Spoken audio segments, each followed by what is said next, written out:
Hi, I'm Steve Gibbons. I work for MAN Automotive Imports. I'm the Profit Drive trainer. I've been accredited by MAN, probably one of approximately 40 Profit Drive trainers worldwide now. So when driving economically, there are other spin-off benefits to that. The vehicle driveline has less wear and tear, we'll use the brakes less as well. And just as importantly, the driver goes home at the end of the day with this driving style more relaxed. As part of our driver training courses or economy driving training courses, we can normally guarantee a minimum of 5% improvement in fuel economy for a driver. In dollar terms, that means, for example, depending on the truck and the weight, he would probably increase his fuel economy would go from approximately 2.2 kilometres up to 2.3 kilometres a litre. If we looked at a lifetime of a truck over 5 years, 750,000 kilometres, and the fuel was around about $1.30 a litre, we're talking about 15,000 litres of fuel, which would equate to approximately $20,000. So that's just for one truck and one driver. So through a fleet of vehicles, that would accumulate to a lot of money. There are four forces we have to overcome when we're considering fuel economy. So there is rolling resistance, aerodynamic drag, acceleration resistance, and climbing resistance. To overcome rolling resistance and aerodynamic drag, a vehicle that's travelling along at 50 kilometres an hour will use approximately 90 horsepower, depending on the weight and load, of course. When the vehicle increases its speed, the air it has to push through gets thicker, so it's harder to push through. So the faster you go, the more horsepower it uses. So it doesn't just double when you get to 100 kilometres an hour. You're actually going to use approximately 300 horsepower to maintain 100 kilometres an hour.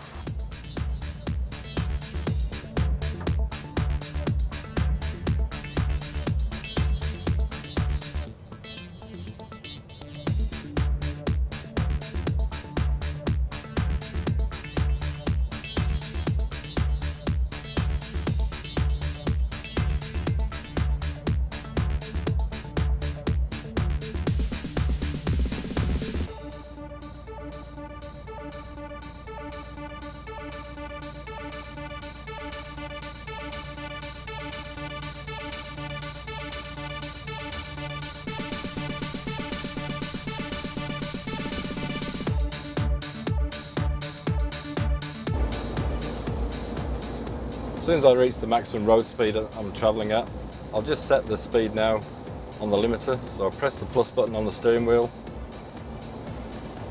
and I've set my speed at 58 kilometres an hour. So I can hold the accelerator down. There's a car in front of me that stopped, so I lift off the accelerator. He's out of the way now, so away I can go again. So I can hold the accelerator all the way down, the vehicle won't go over that set speed. So I'll roll off the accelerator here. It's only a short downhill run, but the weight of the trailer is going to push me along and keep me up to speed. So I'm not using any accelerator, that means I'm not using any fuel. So rolling resistance is influenced by such things as weight and number of axles and tyres on the road which have to turn. These things are out of the driver's control, but other factors such as tyre pressures and steering geometry can be checked by the driver. So have a look at the tyres on the truck, make sure they're all wearing evenly, and don't forget the trailer. If you've got 3 axles on the trailer that are all pointing in different directions, then they're going to be dragging the vehicle back. So keep an eye on all the tyres, make sure everything looks like it's running truly. Tyre pressures is another large factor in fuel economy and also the wear rate of the tyres. If you overinflate tyre pressures, okay, that's probably not going to harm the fuel economy, but the tyre wear rate will increase. If you reduce the tyre pressures below their normal pressure, that will increase the wear rate as well and also use more fuel. MAN have actually done the test in Germany with a 100 kilometre circuit on a vehicle that's loaded up to 40 tonne. They've done the circuit twice. The second time reduced the tyre pressure by 2 bar and it used 0.0072 litres of fuel extra on the second trip. That doesn't sound like a lot of fuel, but over our 750,000 kilometre 5-year lifespan, then that does add up to approximately $7,000. So again, a fleet of trucks, it all accumulates.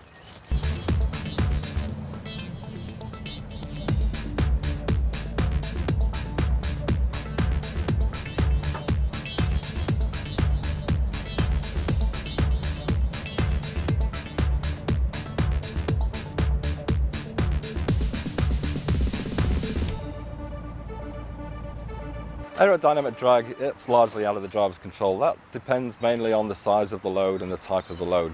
The only thing the driver can do is have a visual check of the aero spoiler on the roof and make sure it is directing the airflow smoothly across the top of the body as much as possible.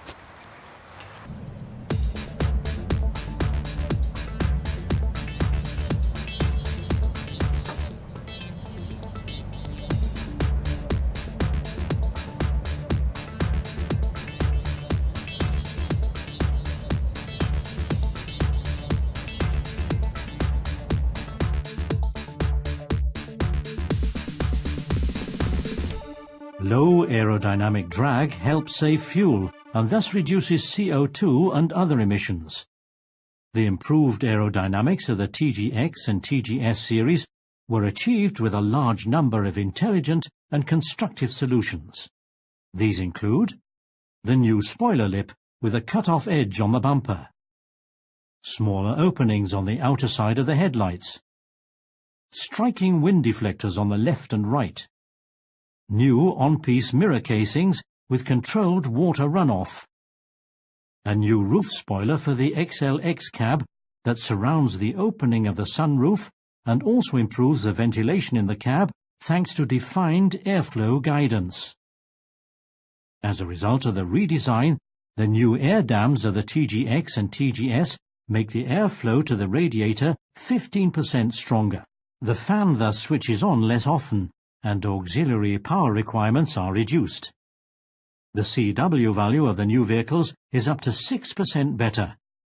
The customer gets 4 benefits from this: fuel savings of around 3%, a 25% reduction of the noise level in the cab, less dirt on the vehicle, particularly the mirror surfaces and side windows, greater reliability thanks to optimized engine cooling. So acceleration resistance is influenced by the driver. If he accelerates gently, that sends a signal to the gearbox to tell it that it can change gears early, skip gears and keep the revs low. It also is a big consideration for the load that's in the back of the trailer. Like, we don't want to accelerate harshly and damage any of the load.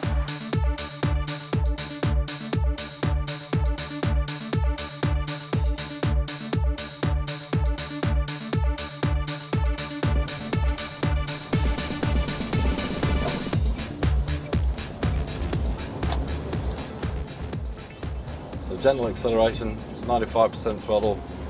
The gearbox knows it can jump gears and keep the revs low. So we're already in 11th gear.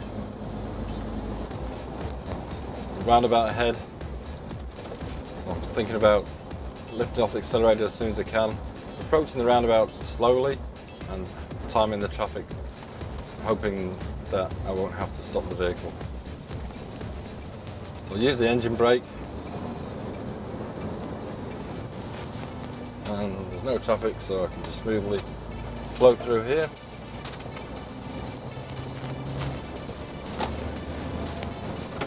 So just accelerate gently wherever you can. So if you have an intersection coming up or it's just a flat road in traffic, just use minimum amount of throttle that you can. As long as it's less than 100%, then that sends a signal to the automated gearbox that it can shift gears quickly, it can shift up and it can skip gears and keep the engine revs low. The lower the engine revs are, the less fuel the vehicle is going to use.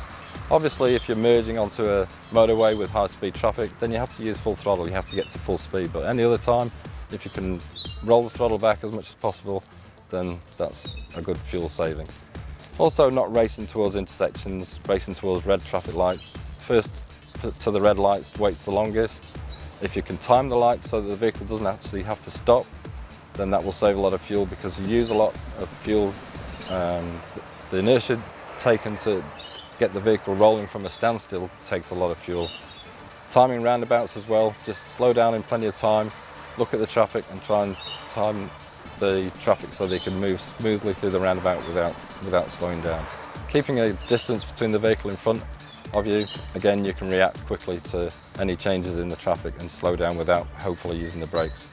Limit the use of cruise control, especially don't use it on hilly terrain, but do use the speed limiter around town. If you set the speed limiter at 60 kilometers an hour, it's better than you trying to keep the speed by looking at the speedo and moving the accelerator all the time. So the electronics will hold the speed accurately and use less fuel.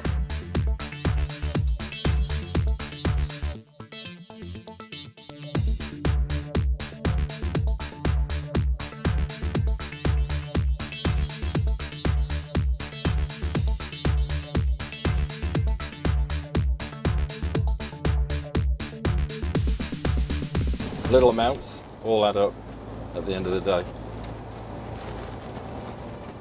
So we've got a downhill run now, so I'm off the accelerator. I'm actually going to switch off the limiter for a moment so that I can gather speed up at the bottom of the hill.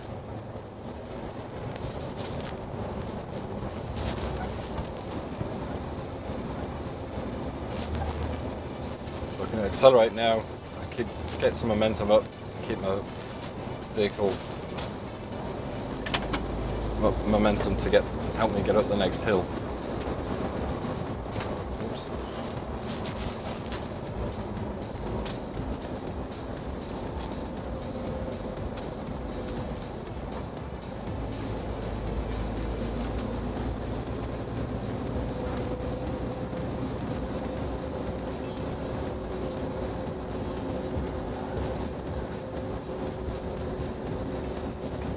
Lifting off the accelerator before we get to the top of the hill so we don't get too much speed pushing us over the top.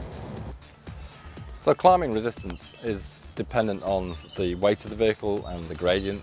What we need to do is try and exploit the load we've got on the vehicle. We've invested a lot of fuel to get that vehicle moving, so we want to exploit that momentum.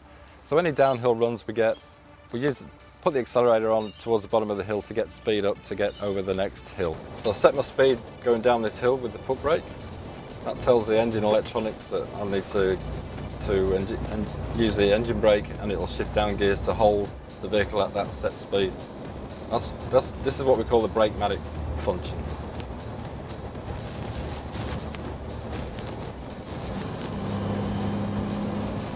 So all that's done automatically. I haven't had to touch any controls to do that. And then to deactivate, we just press the accelerator. The limit's set at 58.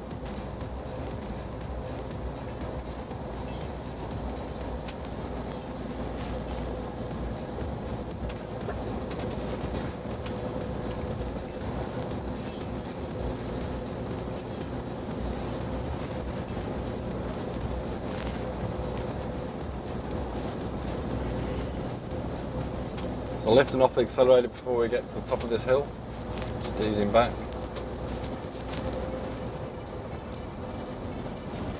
When we get to the top of the hill, before we crest over the hill, lift off the accelerator and let that weight push you over the top of the hill.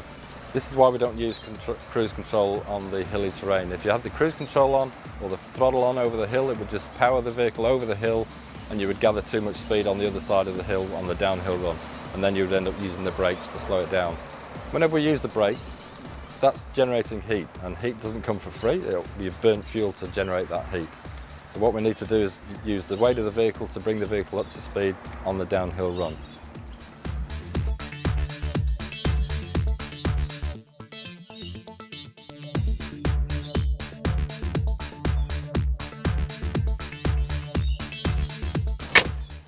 So I hope there was a few interesting pointers there that will help you through the day. Just some of the main items to remember. So we've got, remember that your spoiler's set correctly. Ensure your compressed air system is free of leaks so that the compressor isn't working overtime and using the fuel. Ensure the brakes are released completely. You can quickly check that and make sure there isn't a big build-up of dust, brake dust around any of the wheels. Keep an eye on the tyre wear pattern. Anything that indicates any poor tracking will, as we've talked about, will drag the vehicle back and use fuel. Regularly monitor the tyre pressures. Remember to use the momentum on downhill runs, exploit the weight that you have in the vehicle. Driving with foresight so you can react early to any situations. Avoiding fast start-offs and high engine revs. I hope you've enjoyed the demonstration. I hope it's been useful to you. My name's Steve Gibbons from MAN.